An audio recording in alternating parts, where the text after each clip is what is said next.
كانت اكبر شركه في الشرق الاوسط شغاله في مجال الاتصالات، والخبراء بتوعها كانوا بيروحوا لكل دول العالم. يعني هم اللي عملوا الاتصالات الحديثه في السعوديه ودول الخليج وليبيا والجزائر وكل الدول دي. دلوقتي بقت الشركه الاكبر تخلفا في الموضوع. من ضمن الحاجات لما قالوا الشركه هتتخصخص، الناس قالوا لهم بقى ده مرتباتكم هتزيد وحاجات بالشكل ده، وهتبقى العمليه فلوس بالعبيط. كويس؟ اللي حصل ان الناس بقى زي ما احنا بنتكلم كده على موضوع الرسوب الوظيفي، موظفين الشركه المصريه للاتصالات بيجوا لغايه الدرجه الاولى ويقف نموهم. مفيش مدير اداره من الشركه المصريه للاتصالات يترقى مدير عام، لكن بيجيبوا ناس من شركات القطاع الخاص من بره الشركه يعينوهم. وبعدين كان في حد عمل برزنتيشن او استعراض يعني للفساد بتاع تعيين المستشارين في الشركه، ففي مستشار بياخد 80,000 جنيه في الشهر. الحاجه الثانيه، واحد معاه دبلوم تجاره معينينه مدير عام العلاقات العامه بياخد 14,000 جنيه في الشهر. رئيس قطاع الصيانه، المفروض الصيانه ده يعني فني هندسي، واحد بكالوريوس تجاره بياخد 43,000 جنيه في الشهر، وهكذا. فالاختلالات دي كلها بتعكس المشكله بتاعه الاجور. لما جم قالوا الموازنه الجديده، انا كنت كتبت مقال ايام ما كان سمير رضوان قدم الموازنه، قلت فيها سمير يوسف رضوان غالي، باعتبار ان هو ما اتغيرش مركب، وهو نفس سمير رضوان هو يوسف بطرس غالي بنفس توجهاته. حب بقى يلف علينا لفه حراميه باعتبار ان احنا مش واخدين بالنا، فقال ان الحد الادنى للاجور هيزيد بس ل 700 جنيه، وهيزيد ل 1.9 مليون من الموظفين. طبعا 1.9 مليون دول اللي هم موظفين الحكومه فقط. المحليات مثلا فيها حوالي 2.8 مليون، دول مش داخلين في الحزب. الهيئات الخدميه والهيئات الاقتصاديه مش داخلين في الحزب، وبالتالي ال 700 جنيه دول مش هيطبقوا على كل الناس. الحاجه الثانيه قال لك هنزيد 100 جنيه كل سنه على ما نوصل ل 1200 جنيه. بس هو الموضوع يا جماعه لو خدنا بالنا ال 1200 جنيه دي احنا قلناها مبدئيا، لكن لو هي اتقيمت باسعار النهارده مش هتبقى 1200، ممكن هتبقى 1500 او 1800 حسب مستويات الاسعار النهارده. الحاجه الثانيه لو استنى عليا 5 سنين وهيزودني 100 جنيه كل سنه، هيبقى بعد 5 سنين برضه ال 1500 دي لا تمثل الحد الادنى للاجور. فاللي حاصل ان هم بيحتالوا علينا بطرق مختلفه، ان هم يقول لك انا هزود الحد الادنى للاجور ل 700 جنيه وهدي علاوه 100 جنيه كل سنه. لما جه بقى حازم الببلاوي، وده من حزب من الاحزاب الجديده اسمه المصري الديمقراطي الاجتماعي، وقال ان هو هيعمل تعديلات على الموازنه. لكن التعديلات اللي عملها الببلاوي ما تختلفش عن اللي عملها سمير رضوان او يوسف بطرس. بس اهم حاجه برضه لعبوا علينا لعبه حراميه ثانيه. يعني زي هم لعبوا لعبه حراميه اللي هي بتاعت ان الحد الادنى للاجور يبقى 700 جنيه ويزيد على 5 سنين. بعد شويه طلعوا بدعه اخرى ان الفرق ما بين الحد الادنى والحد الاقصى للاجور 1 ل 36، لان الموظف بيقعد في الخدمه 36 سنه. طبعا ما فيش حاجه اسمها كده. في الولايات المتحده الحد الادنى والحد الاعلى للاجور 1 ل 14. يعني لو اوباما بياخد 140,000 دولار يبقى اقل عامل بياخد 10,000 دولار. يعني دي امريكا، مش هم بيقولوا عايزين نبقى زي امريكا؟ طب نبقى زي امريكا. يبقى الفرق ما بين الحد الادنى والحد الاعلى 1 ل 14، 1 ل 10، 1 ل 15. لكن هم قالوا 1 ل 36 ليه؟ على اساس ان ده الحد سنوات الخبره. لا، الحد الادنى والحد الاقصى ملوش علاقه بسنوات الخبره. الحكومه فيها اكثر من 90,000 مستشار بياخدوا حوالي 22 مليار جنيه مليار جنيه اجور.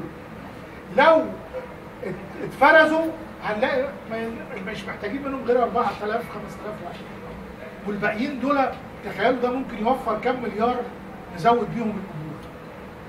جم في قانون ربط الموازنه العامه للدوله اللي طلعه المشير طنطاوي، وده قانون ربط الموازنه اللي هو قانون 51 لسنه 2011. حطوا الماده 11 في القانون دوت فيها مقلب الحراميه الثاني، واللي هي قادت لكل الاضرابات والاحتجاجات الاخيره اللي هي المعلمين والاطباء والنقل العام. يقول لك اعتبارا من 1/7/2011 تزاد الحوافز المقرره للعاملين المدنيين بالوزارات والمصالح والاجهزه، وبالتالي المحليات مش داخله، والهيئات الخدميه مش داخله، والهيئات الاقتصاديه مش داخله. عشان دول طبعا عليهم حافز الإسهام 200%. كويس؟ بحيث لا تقل جمله ما يتقاضاه كل منهم من مكافآت دوريه او سنويه او حوافز او مقابل جهود غير عاديه او بدلات عن 200% من المرتب الاساسي. دي النقطه اللي عامله لبس، وكل الاضرابات الاخيره متلخبطه فيها. هو يا جماعه القانون اللي طلع بيقول انك تاخد حوافز 200%. في اغلب الناس بتاخد حوافز اكثر من 200%، لكن الناس منسوبه للاساسي، ولكن الناس تصورت انها هتاخد 200% على اللي هي بتاخده. ودي مشكله نقل عام القاهره. دي مشكله نقل عام القاهره بالظبط. لا يدخل بقى في حساب تلك الزياده او ما يتقرر من حافز مكافاه جذب العماله بدل التفرغ، بدل الاقامه في المناطق النائيه، بدل ظروف والمخاطر الوظيفه. وبالتالي اكتشفنا ان في عديد من الاحتجاجات اللي بتحصل يقول لك عايزين 200% حافز حساب. بس احنا زي ما قلنا اولا الحكومه ككل بتاخد 36% مكافآت، وبتاخد حوالي 10% حوافز، وبتاخد حوالي 13% بدلات. لو جينا نشوف الحوافز بالنسبه للاجر الاساسي هنلاقي ان ناس كتير عدت ال 200% من الاجر الاساسي، لان الاجر الاساسي ما بيمثلش حاجه دلوقتي. فده سبب ان كتير من الاحتجاجات الاخيره تحصل بسبب موضوع اللعب اللي بيلعبوه في قانون الموازنه. طبعا من بعد الثوره الناس بدات موجه من الاحتجاجات على امل ان في ثوره، ان هيبقى في تغيير. لكن المجلس العسكري مجلس مبارك بدل ما هو قال ان انا دعمت الثوره والناس نزلت قالت الجيش والشعب ايد واحده، ولكنه طلع قانون بتاع تجريم الاعتصامات والاضرابات. ده جريمه في حق طبعا العامله وفي حق الثوره المصريه، وتضع المجلس العسكري في مصاف اعداء الحركه العماليه واعداء الثوره المصريه. قانون تجريم الاضرابات والاعتصامات لم يوقف الاضرابات والاعتصامات، زي بعد اللي حصل عند السفاره الاسرائيليه قالوا تفعيل قانون الطوارئ. ايضا قانون الطوارئ يا جماعه عم فتح الله زمان لما كان بيدينا في مدرسه الكادر الاعداديه كان بيقول لنا ان قانون الاحكام العرفيه موجود في مصر من سنه 14. لم يرفع قانون الاحكام العرفيه الا لفترات ضئيله جدا في تاريخ مصر، ومصر محكومه بقانون الاحكام العرفيه من سنه 14. قانون الطوارئ الحالي اللي هو 8 ضئيله جدا. هل الاحتجاجات العماليه توقفت على مدى هذه الفتره؟ سنه 14 لغايه دلوقتي. من سنه 14 لغايه دلوقتي عمر السجن ما غير فكره لذات الطبع. والاحتجاجات ما زالت مستمره وستستمر في تصاعد طالما الحقوق العماليه لم تتحقق، وزي ما الزميل حسين قال ان طالما العداله الاجتماعيه ما اتحققتش فاحنا مستمرين في مليونيات وفي تظاهرات وفي احتجاجات واضرابات واعتصامات. مهم جدا يا جماعه واحنا بنتكلم على موضوع الاحتجاجات خاصه في المرافق اللي ليها علاقه بالجمهور ان احنا نتكلم على دور الجمهور في دعم الاحتجاجات، لان المجلس العسكري بيلعب لعبه قذره جدا على انه يضرب الناس ببعض ويحرض الناس ضد بعض. انا كنت قاعد في قاعده وفي قاعد جنبي واحد عرفت بعد كده انه وكيل وزاره التربيه والتعليم او وكيل اول وزاره التربيه والتعليم، وفي بدايه اضراب المعلمين فبيقول احنا زمان كنا بنجيب الامن المركزي وبتاع وبنشتبك مع المدرسين، لا احنا خلاص دلوقتي في ثوره، احنا وعينا من الموضوع ده. نجيب الشرطه العسكريه. احنا بنتكلم، لا قال لك اول حاجه انا كلمت وكلاء الوزاره اللي هم في مديريات التربيه والتعليم، قلت لهم اللي فيكم هيشتكي من ان عنده اعتصام او اضراب قعدوا في بيتهم اتصرف. الحاجه الثانيه دعا مجالس الامناء بتاع المدارس واولياء الامور انهم يجوا اول يوم في الدراسه الاجتماع، على اساس ان قال لك انا مش همد، انا قلت الامن المركزي والشرطه العسكريه ما يتدخلوش غير في اخر مرحله، انما في الاول اولياء الامور يدخلوا يضربوهم. ليه بقى؟ لان دول اللي بيدوا الدروس الخصوصيه واللي بيسرقوكم ولسه عايزين كمان يزودوا المرتبات. وقيعه بين الشعب بالظبط بين الشعب والناس.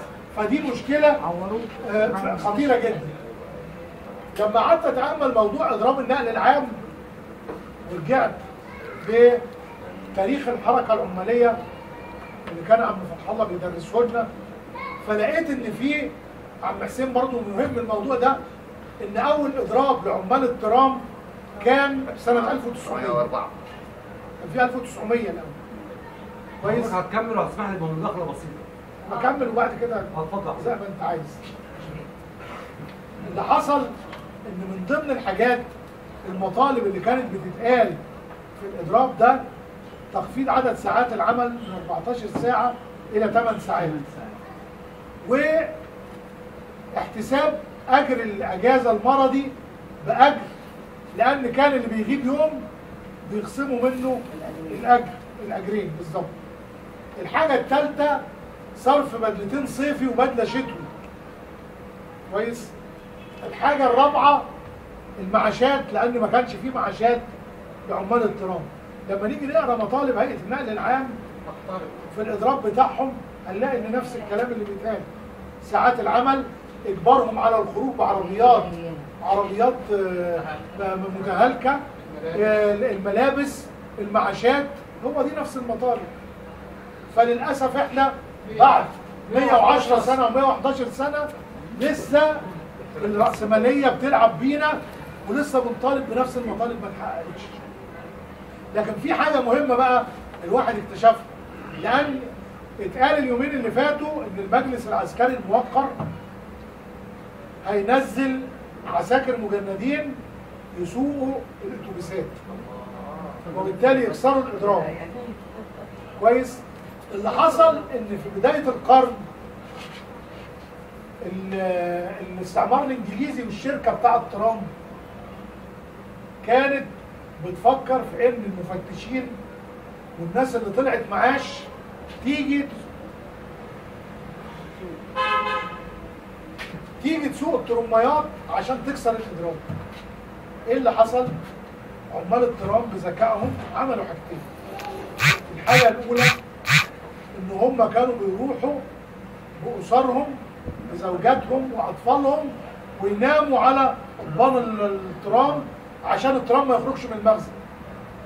الحاجه الثانيه ان الطلبه والمثقفين كانوا بيروحوا يقفوا يناموا متضامنين مع العمال فيمنعوا خروج الترميات، وبالتالي استمر الاضراب في مره 17 يوم وفي مره 21 يوم.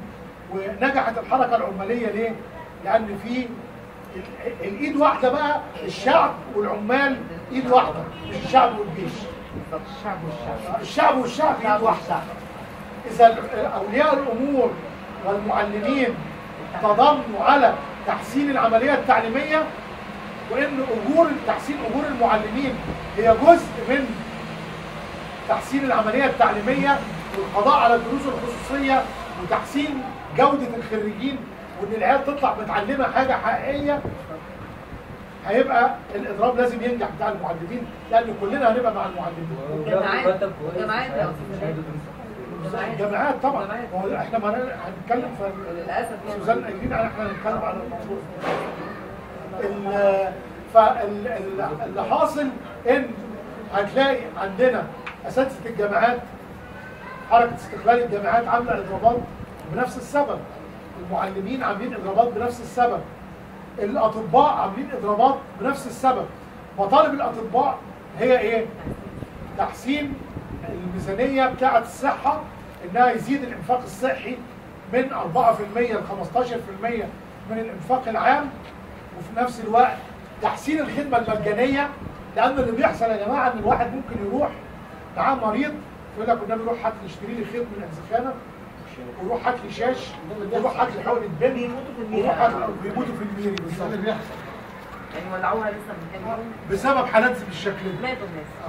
اللي حاصل بقى ان في زي ما احنا بنقول، عشان الجمهور يأيد الاضراب لازم الجمهور يحس ان الاضراب لتحسين الخدمه وللمصلحه العامه. كويس؟ طب لو عندهم مرتبات برضه اخذوا دروس خصوصيه، عطوا دروس خصوصيه. لا، اللي يدي دروس خصوصيه يفصلوا، وهتبقى فيها تجريم. يعني يعني طالب على ان هو لازم ياخد طبعا ايوه طبعا.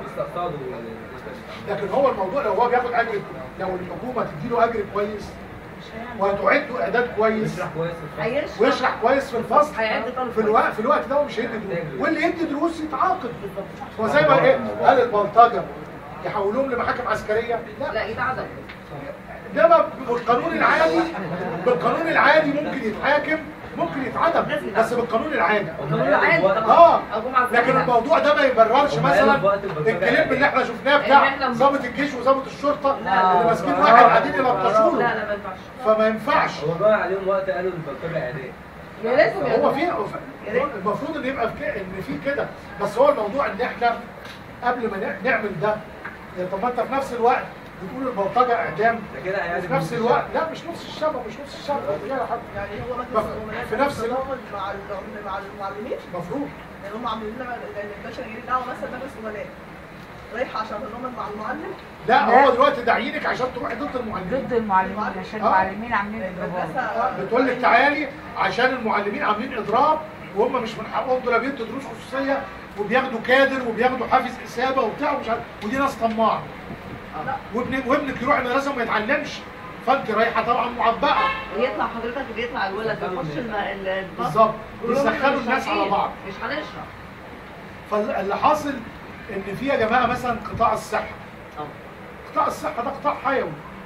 في 10 مايو وفي 17 مايو حصل اضراب عام رائع على مستوى كل محافظات مصر. ليه؟